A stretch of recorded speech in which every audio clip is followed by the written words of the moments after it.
मेरा पहला पैरोडी इन लोगों ने बनाया इरफान भाई के साथ। इरफान भाई के साथ इनको घसीटो। पहले किसी में दम नहीं था मेरे लिए कुछ बोलने के लिए। शुरुआत इन्होंने करी हनी सिंह के खिलाफ। अब तो मुझे पॉडकास्ट में बुला रहे हो। Aji, have you faded in? I got up at 1. अच्छा, Fading in. fading in. I'm gonna be in my best zone after 9 p.m. थोड़ा डिले कर सकते हैं क्या हम? बाकी के शूट This करवा is लो आज। early morning for me. I have Yeah. start with very straightforward question. Yeah. As a huge fan of your music and having watched the documentary, abs आ गए? Abs छोड़ दिए। Abs छोड़ दिए? Abs छोड़ दिए। Abs छोड़ Ab दिए। वो वाली abs छोड़ दी। अच्छा अच्छा। अच्छा। पर पाजी album is feeling awesome. Yeah. Yes. काफी अलग तरीके से सोच में ये एल्बम बनाई थी मैंने। पाजी एक मैं बात बोलूं? हाँ जी If you don't mind. हाँ जी हाँ जी no problem। मैंने और कुल्लू ने सारी इंटरव्यू देखी है। आज कुछ आपको ऐसा बोलना पड़ेगा जो जिससे हमारी फैन बॉइंग पूरी हो। पूरी हाँ आप जो पूछ रहे हो मैं जो समझ में आ रहा है मैं वो बोल रहा हूँ। और मजे की बात ये है कि मुझे लग रहा था कि मेरी फैन फॉलोइंग जो 30 से ऊपर के लोग हैं वही है वो पुराने वाले जो मुझे सुनते आ रहे हैं। लेकिन अभी थोड़े दिनों पहले मैंने अपने इंस्टाग्राम के इनसाइट्स में गया हूँ।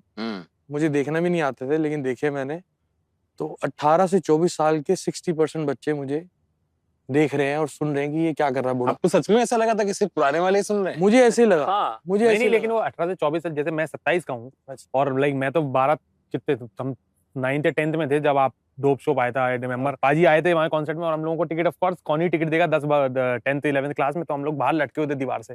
हनी पाजी आए और हनी पाजी आए स्टेज पे उन्होंने बोला कि जितने लोग लटके हुए हैं सारे अंदर आ जाओ। और हमने कहा वाह भाई गजब मामला हो गया और सब अंदर पूरा केओस मच गया और बहुत मजा आया फिर। Did you enjoy the chaos?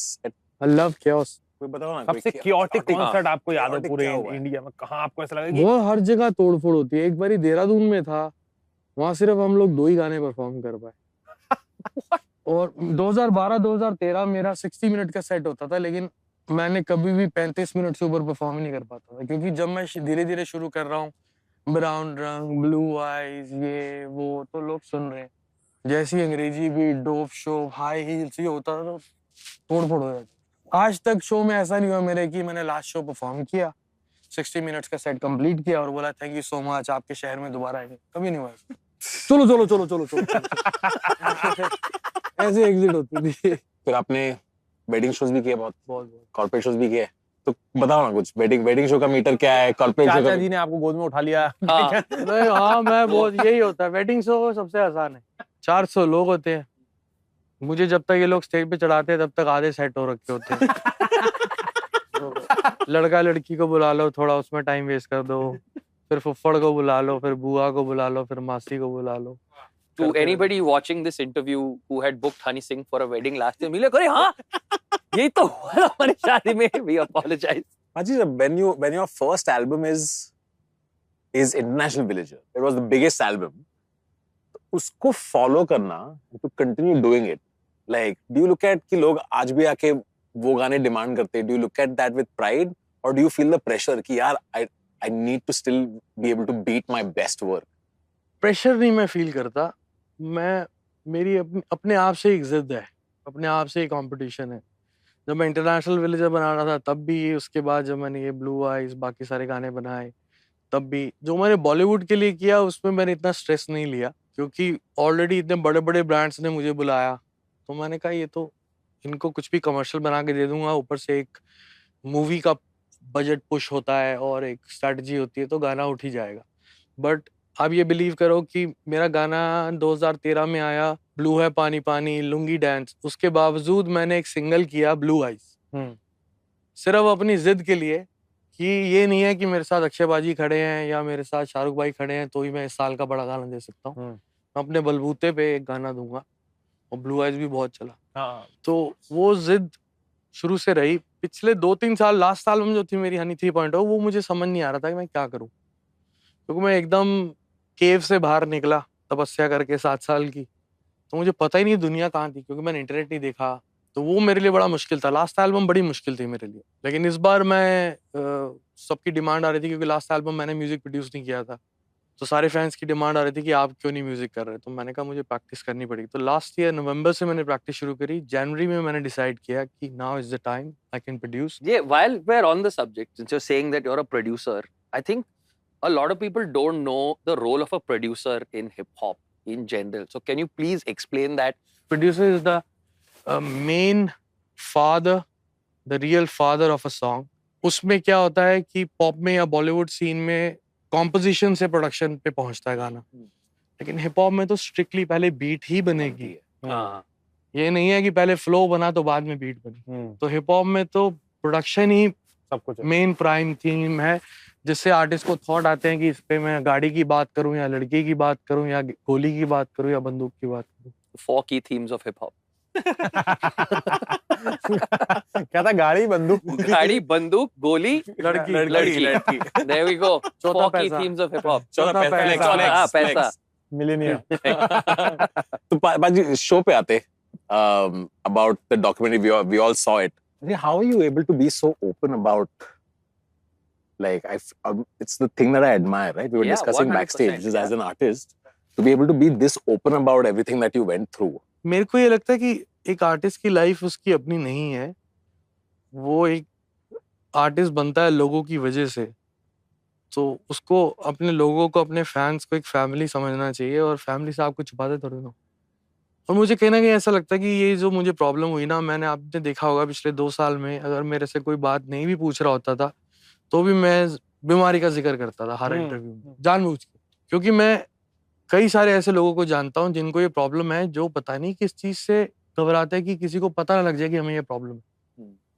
तो मैं तो इस चीज के खिलाफ हूँ। और दूसरी बात ये है कि जिस वजह से मुझे ये बीमारी हुई, नशे कर रहा हूँ की वजह से, वो मैं चाहता हूँ कि ना करे लोग। तो I think it's important to talk about it. In a field like hip hop especially, right? जहाँ एकदम ऐसे एक typical masculinity होती है, एक में गबरू टाइप शो ऑफ स्ट्रेंथ होता है, उसमें आके एक vulnerable character बनना, आपको डर नहीं लगा कि आपकी जो इमेज है बचपन हाँ। से, जैसे हम वही बात कर रहे थे कि हम बचपन में देखते थे आपकी तो एक फोटो है, दिल्ली में बाइक चला रहे हो आप, पूरे मसल्स दिख रहे हैं, वो फोटो सब लोग डीपी पे लगाया करते थे। कि गैंगस्टर vulnerability कैसे दिखा सकता है? वो तो पिक्चरों में कहा जाता है ना कि मर्द को दर्द नहीं होता। हाँ वही, मर्द को दर्द होता है, बिल्कुल होता है। शेर को भी चोट लगती है, हाँ हाँ, वो अपने ही थूक से अपने जख्म को करता है, चाटता है। काटता है। क्या दिक्कत है? लग गई, चोट लग गई।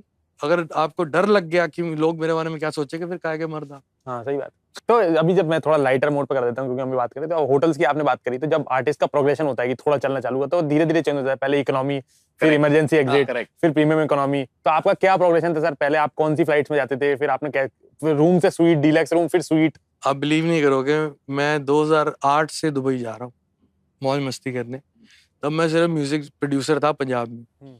मैं 10 से 12 लाख रुपए महीने का कमाता था उस वक्त, और 8 से 9 लाख रुपए में उड़ा के आ जाता। तो मैंने आज भी मैं जिस भी होटल में रहता हूँ, जो भी फ्लाइट में जाता हूँ, जो भी क्लास में जाता हूँ, वो मैं तब से लेके आज तक वही मांगता हूँ, जो अगर कल को मुझे फ्री में ना मिले तो मैं अफोर्ड कर सकूँ। वाह, क्या बात। तो मैंने आज तक कभी प्रोमोटर्स या क्लाइंट्स के पैसों पे, क्लाइंट गलत बोल दिया मैंने, नहीं नहीं अरे हम क्लाइंट क्या ही बैठे हुए, हमारे तो क्लाइंट ही नेटफ्लिक्स। तो क्लाइंट्स के पैसों पे मैंने कभी अय्याशी नहीं करी, जो करी अपने पैसे पे करी, और जो थोड़ा बहुत पैसा कमाया, और फूका बहुत है।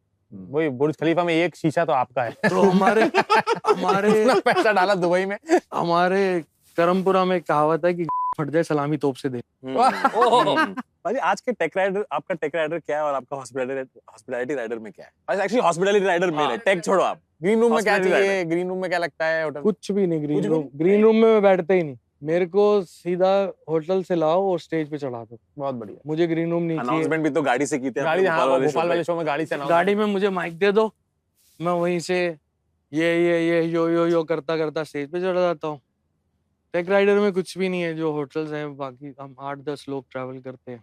आप बता दीजिए कि आप बहुत लोग लेके चलते थे पहले, तो पीक के टाइम पे क्या एंटोराज कितना बड़ा होता था? हो तो 25-30 लोग होते। 25-30 लोग। कभी कभी तो ऐसा होता था कि 2 महीने बाद मैं पूछ रहा होता था, हाँ ये लड़का हमारे साथ है ना काफी टाइम से, बेटा तू करता क्या है? कह रहा है सर मैं तू ड्रिंक आया बनाता हूँ। तू आया किसके साथ है? मैं विक्की के साथ आया था भाई। करने क्या आया था? कह रहे थे फ्री की दारू मिलती है। और हनी सिंह चुटकुले बड़े अच्छे सुनाता दारू पी के। अरे वाह, पता ही नहीं था कौन कौन चल हमारे रहा है। साथ चल रहा है, पता ही नहीं होता। पसंद आ गया जो आ गया, भाई तू बढ़िया है, कल से हमारे साथ। ये तो माहौल में कंट्रीब्यूट करेगा ना। हाँ, माहौल चाहिए। That's it. Did you know कि यहाँ पे एक चेन है बार का जहाँ पे गन्ने का जूस और वोडका वाला ड्रिंक जो आपका फेमस हुआ था, वो अल्फाज की बनाई हुई ड्रिंक है बेसिकली। हम तब चंडीगढ़ मोहाली की बातें हैं वो सारी, तो हम शराब बहुत पीते थे तब। तो एक लेवल पे जाके हम लोग क्या करते हैं कि सस्ती शराब से महंगी पे जाते हैं।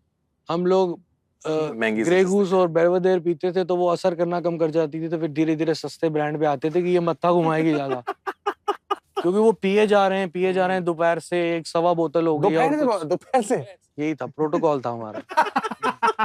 तो सुबह से पिए जा रहे हैं, कुछ हो ही नहीं रहा। फिर एक लेकर आता था कोई, भाई ये पियो, ये सस्ती वाली है। तो हमने उसका नाम रखा था सिमरन ऑफ। Simran of. तो फिर अल्फाज ने बनाई थी ड्रिंक, कहता भाई मैंने ड्रिंक पी है कल और सही मत्था घूम गया। मैंने क्या भाई? तो उसने गन्ने के रस में एक पूरी बोतल डाल के, वो मीठी इतनी होती है, स्वाद इतनी होती है, आप पी जाते हो, उसके बाद तारे जमी पे होते हैं।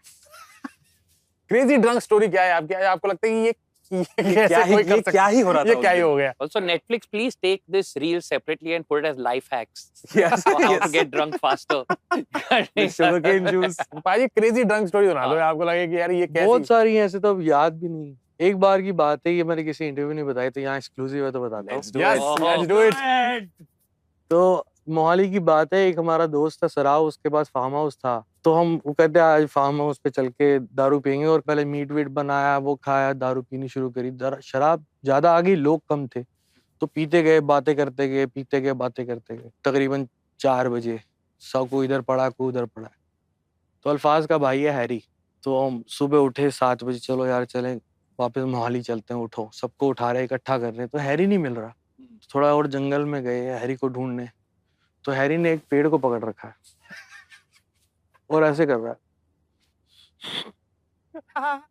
मैं हैरी चल, एवी नाल जाएगा। पेड़ को कह रहे साथ जाएगा, एवी नाल जाएगा। मैं क्यों? सब कुछ हिल रहा है, नहीं हिल रहा बस। मतलब कितनी पी रखी उसने, वो कह रहा पेड़ साथ जाएगा भाई। कह रहा ये इस बंदा सही है, सब कुछ हिल रहा है, ये नहीं हिल रहा। इस ऐसी बहुत कहानी है, मतलब तो अब तो याद भी नहीं, फेड आउट हो गई। लेकिन रोज कुछ ना कुछ नया होता था। अगर मेरे को लगता है उस वक्त पे ये डॉक्यूमेंट्री बनी होती, हाँ, वो तो बीटीएस सही है हमको यार, वो ये वाले बीटीएस और क्रेजी। इंडिया और एक्चुअली में हम लोग भाई, मतलब एक तरह से देखा जाए तो बच गए। जो हम हरकतें करते थे उस वक्त, इंस्टाग्राम नहीं था उस वक्त, लोगों के फोनों में कैमरा नहीं था। Yes. नहीं तो हमारा तो रेल पिली होती है हमारी। अब हम सभ्य हो गए हैं, तो अच्छा अब रीलें बनती हैं। आप इतना ट्रैवल टूर करते थे, जैसे ऐसी कोई कंट्री में जहाँ हिंदी विंदी नहीं बोलते लोग, बाग इंग्लिश भी नहीं उतनी समझते, और वहाँ ड्रंक हो गए और वहाँ समझ ही नहीं आ रहा किससे क्या बात करें, कौन। वहाँ हमारे साथ मॉरिशस में हुआ था ऐसा। तो अल्फाज की फिल्म चल रही थी, तो इसने 10 दिन तो शूट कर लिया। ये 11वें दिन इसको दारू पीने का मौका नहीं मिल रहा, क्योंकि रात को खत्म होते ही बोलते हैं कि सो फटाफट की सुबह उठना है। तो ये 11वें दिन दारू पी के मुझे फोन करा, कह रहा भाई यार याद आ रही है यार, आ जाओ एक दिन ले यार। मैं कहा यार मैं तो इधर उधर घूम रहा हूँ, अभी काम कर रहा हूँ, मैं कैसे आऊँ तेरे पास मॉरिशस? मेरे पास नहीं भाजी, आ जाओ प्लीज। मैं ठीक है। तो वहाँ पे मैंने प्रोड्यूसर जो फिल्म का था वो एक्साइटेड हो गया कि हनी सिंह भी आ गया सेट पे। मैं कहा जी आपसे एक दरख्वास्त है। कहते क्या? मैं कहा मैं 2 दिन के लिए हूँ, पूरा यूनिट पार्टी करेगा, खर्चा मैं दूंगा, आपके खर्चे से नहीं। मैं चाहता हूँ स्पॉट बॉय से लेके लाइटमैन सब पार्टी। तो वो तकरीबन 80-90 लोग थे। तो पूरे मॉरिशस में उस वक्त पे एक ही क्लब था, 2013 की बात। तो हम वहाँ गए, तो मैं कुर्सी पे बैठ गया। मैंने कहा टकीला पियेंगे सारे। तो मैंने पीना शुरू करी, सब आ रहे एक एक करके शॉट मार रहे। तो इतने में मुझे पता चला कि अल्फाज को किसी ने क्लब से बाहर निकाल दी। क्योंकि हमारी गरारी है कि हमें मुंडिया तो बच के रही, पंजाबी अंशिका का जो गाना है वो बजवाना है। बहुत बढ़िया। तो वो बजवाने गया, तो उसने मना कर दिया। तो उसने बदतमीजी करी, तो गार्ड उसको बाहर ले गए, और मैं भी बाहर चला गया। तो अल्फाज भी बाहर खड़ा है, और अपा ये नदी थोड़ा ने गाना नहीं चलाया। मैं कोई नहीं यार, कोई नहीं अंदर चलते हैं। तो वो कहना नहीं, बाहर मैनेजर खड़ा होता, तो उसको लगा ये 2 छिछोरे ही हैं बस जो हरकत कर रहे हैं। कहते नहीं, अब आप अंदर नहीं जा सकते। ठीक है, मैंने ऐसे करा, एवरीबॉडी आउट। 80 लोग हमारे ही थे क्लब में। तो बाहर आ गए वो सारे। तो बाहर आ गए, तो फिर मैनेजर 5 मिनट बाद बोले नहीं सर आप प्लीज अंदर चलो, सबको अंदर ले जाओ। मैं कहा तुम्हारे क्लब में पार्टी नहीं करी, बाहर से शराब मंगाई, उसी की पार्किंग में हमने शराब पी और को गालियां बकी सारी। तो ऐसे बहुत सारे किस्से हैं भाई आपका एक्टिंग का भी शौक बचा हुआ है कि 2 पिक्चर करने के भाई। बाद? कोई शौक नहीं, मैंने पैसों के लिए करी थी फिल्म। सच में हाँ। मेरे को एक्टिंग का कोई शौक नहीं है, मैं कर ही नहीं सकता हूँ। परफॉर्मिंग आर्ट्स में सबसे मुश्किल काम है। So this is now age related question, okay? ये पहली बार करमपुरा में, दिल्ली में, ये 90s में हिप हॉप की एंट्री आपके लाइफ में कैसे हुई? 3 लोगों का मेरी जिंदगी में बहुत इम्पोर्टेंस है, बड़े अजीब तरीके से। एज अ म्यूजिक प्रोड्यूसर बनने के पीछे सबसे बड़ा इम्पोर्टेंस है और रीजन है ए.आर. रहमान सर का। उसके बाद तकरीबन उसी एज के दौरान जब मैं 1993 1994 में, तो मैं 10-11 साल का था, तो मैंने अपाचे इंडियन सर का पहला गाना सुना था, अरेंज मैरिज। Course. तो मैंने कहा यार मुझे ये आदमी बनना है। मैंने उनका गाना याद किया, मैं स्कूल में गाता था।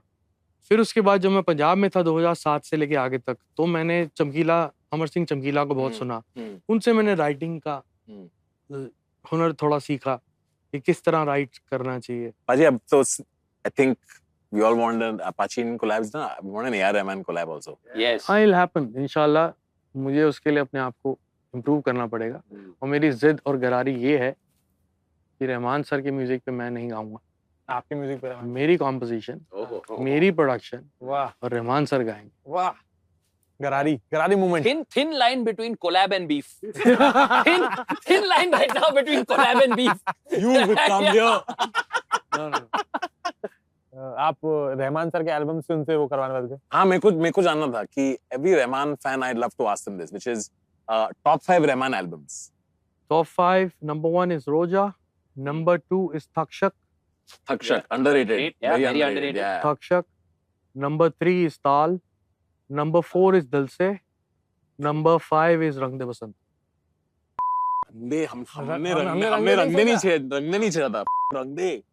बट रॉकस्टार रॉकस्टार अच्छा है, लेकिन पता क्या रॉकस्टार में क्या दिक्कत हुई, मुझे ऐसा लगता है कि इम्तियाज अली साहब की मर्जी थोड़ी ज्यादा चली, अच्छा क्योंकि उन्होंने रहमान सर को कन्विंस किया, जो कि एक जिद्दी आदमी है, कि एक ही वोकलिस्ट रहेगा। हाँ। रहमान सर जाने जाते हैं कि ये अलग-अलग वैरायटी लोगों से होती है, हाँ, पूरा समझ गया। गुलदस्ता लेकर आते हैं वो।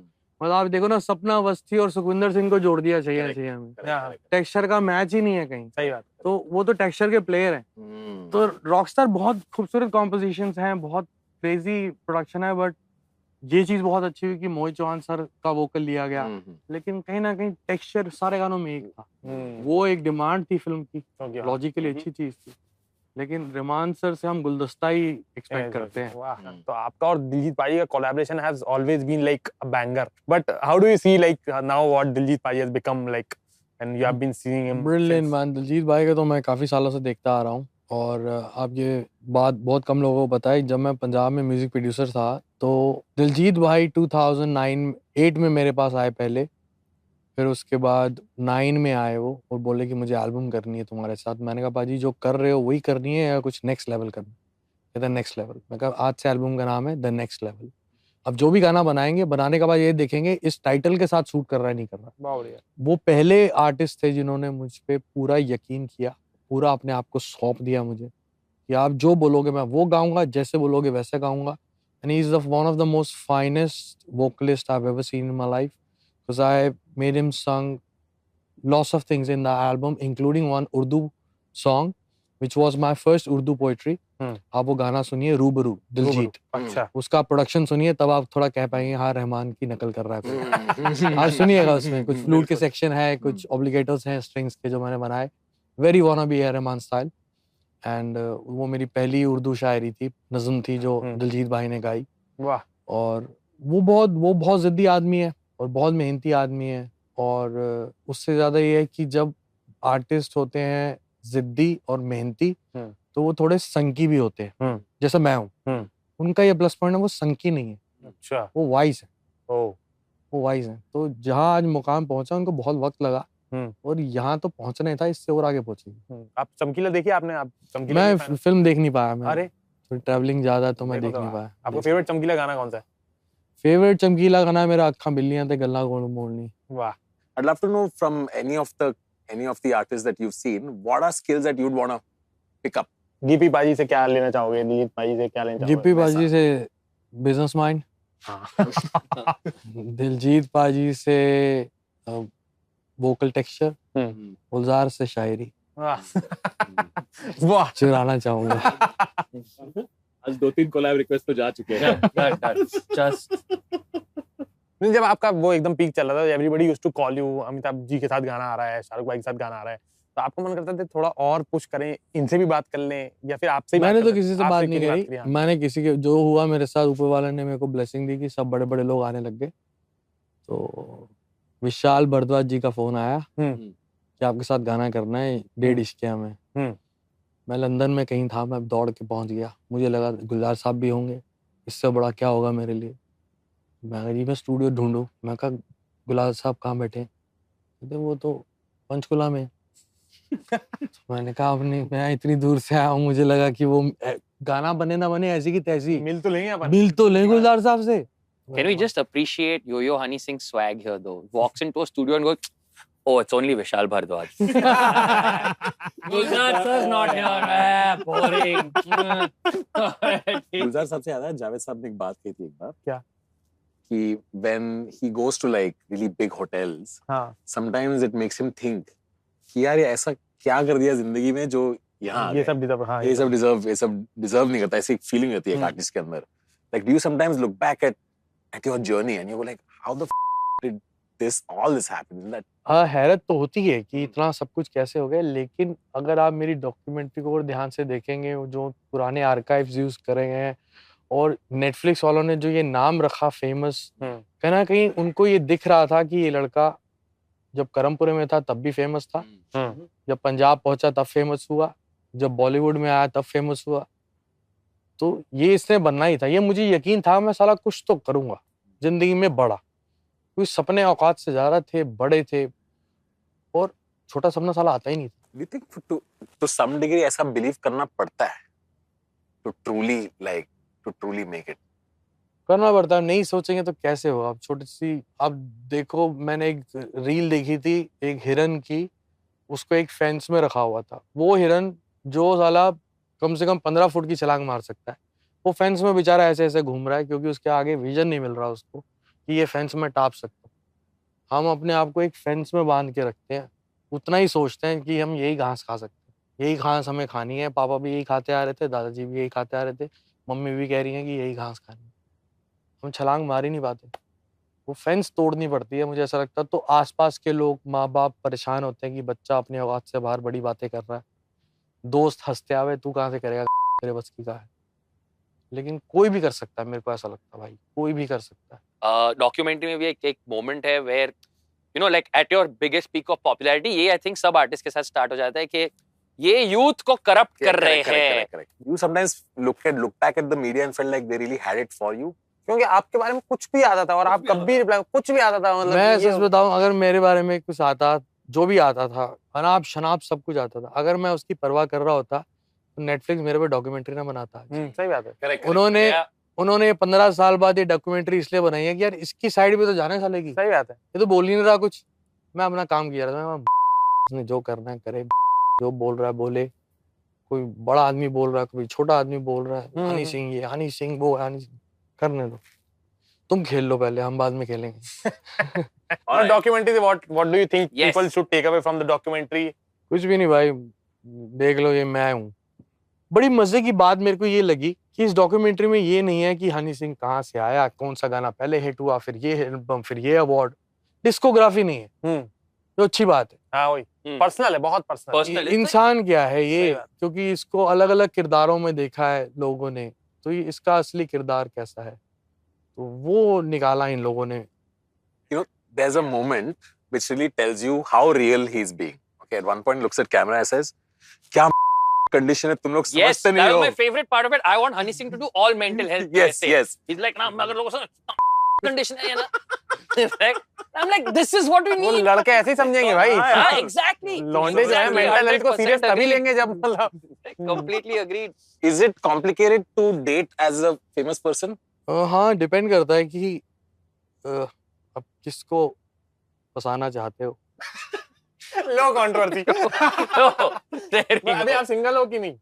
नहीं, अब सिंगल। अच्छा, ऐसे high pressure question नहीं पूछते भाई। Yeah, wow. नहीं नहीं, ऐसा कुछ नहीं, मैं कुछ नहीं बता छुपा। रहे थे वो ठीक है, ठीक है। मैं जो करा सरेआम करा, अच्छा, ठीक है, ठीक है। अभी कुछ छुपा के नहीं किया। अच्छा, तो बड़ी ये दिक्कत होती है एज अ इंडियन सेलिब्रिटी कि आप हिंदुस्तानी लड़की के साथ डेट नहीं कर सकते क्योंकि वो आपको पहले से जानती है, किसी तरह जानती है। फिर आप कहीं जाते हो तो एक भी आपके साथ चलता है।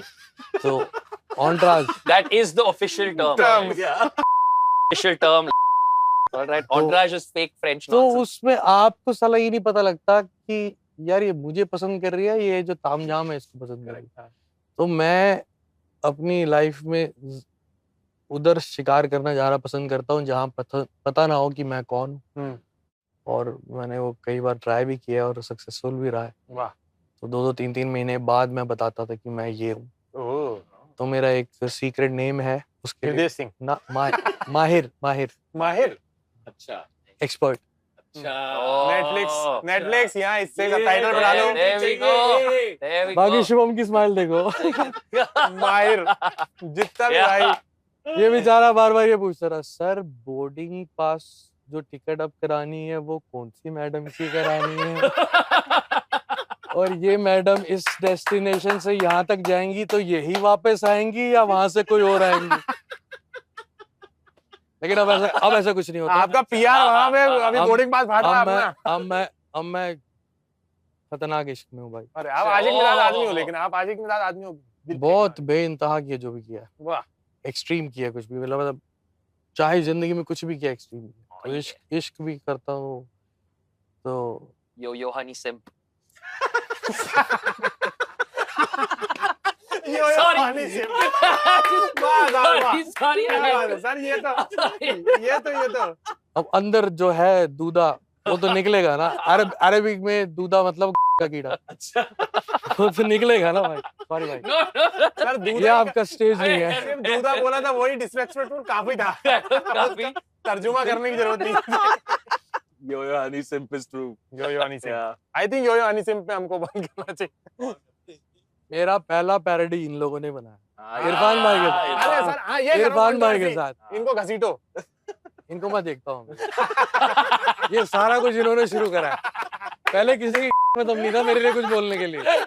सबको बता दे ये उठा लेगा। जब इन्होंने कुछ किया मैं उसका बीमार हो गया। हाँ। इनके साथ कुछ हो नहीं पाया, मतलब मेरे बंदों ने कुछ किया नहीं। ये बच गए तो सब चौड़े हो गए। शुरुआत इन्होंने करी हनी सिंह के खिलाफ, अब तो मुझे पॉडकास्ट में बुला रहे हो।